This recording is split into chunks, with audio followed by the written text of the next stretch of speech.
2023 жылдын 16 февралында жергиликтүү убакыт боюнча саат 13:00 карата Туркияда жер титирөөдөн каза болгондордун саны 36.187 адамга жетип, 108.067 адам жарадар болду.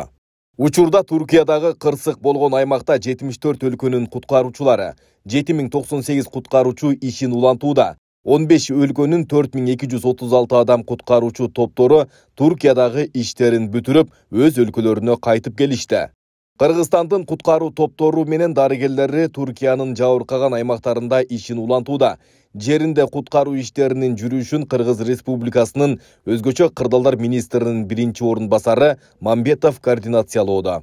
Туркия Республикасынын өкмөтүнүн өтүнүчүнө ылайык Кыргыз Республикасынын президенти Садыр Жапаровдун буйругу менен Кыргызстандын өзгөчө кырдаалдар министрлиги 160 адамдан турган издөө куткаруу тобу жер титирөөлөрдүн кесепетинен эң көп зыян тарткан Хатай шаарына көчүп жатышат. 15 февраль күнү кечинде Туркия, Азербайжан жана Түндүк Кипр Түрк Республикасы жер титирөөдөн жабыркагандарга кайрымдуулук каражатын чогултуу максатында Туркия бир жүрөк жалпы улуттук марафон өткөрүштү.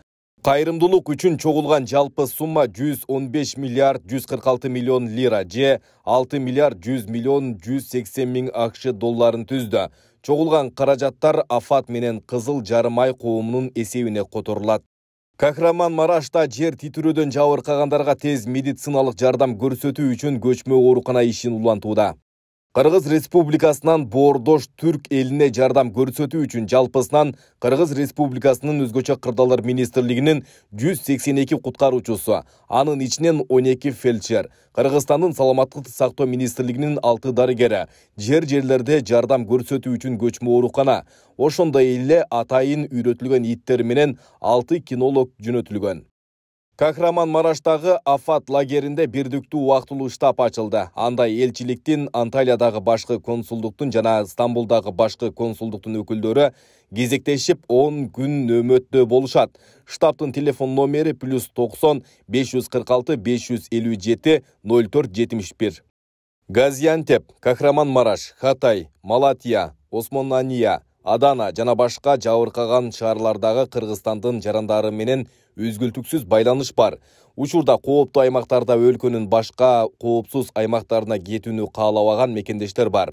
Туркия Республикасынын ар кайсы шаарларынан келген Кыргыз Республикасынын жарандары жана студенттери Туркияда жашаган этникалык кыргыздар Кыргызстандын өзгөчө кырдаалдар министрлигинин куткаруу топторуна, ошондой эле кырсык болгон аймактарда жашаган мекендештерге олуттуу жардам көрсөтүүдө. Кыргызстандын Туркиядагы чет өлкөлүк мекемелеринде түзүлгөн күнү түнү иштеген ыкчам штаб өз ишин улантууда. Акыркы бир нече күндүн ичинде 2000ге жакын чалуулар жана билдирүүлөр иштелип чыкты. Кыргыз Республикасынын Туркиядагы элчилигини жана башкы консулдуктарыны жабыркаган аймактардагы Кыргызстандын жарандарына жардам көрсөтүү, ошондой эле өзгөчө кырдаалдар министрлигинин куткаруучуларына жана дарыгерлерге көмөк көрсөтүү боюнча ишин күнү түнү ыкчам түрдө улантууда.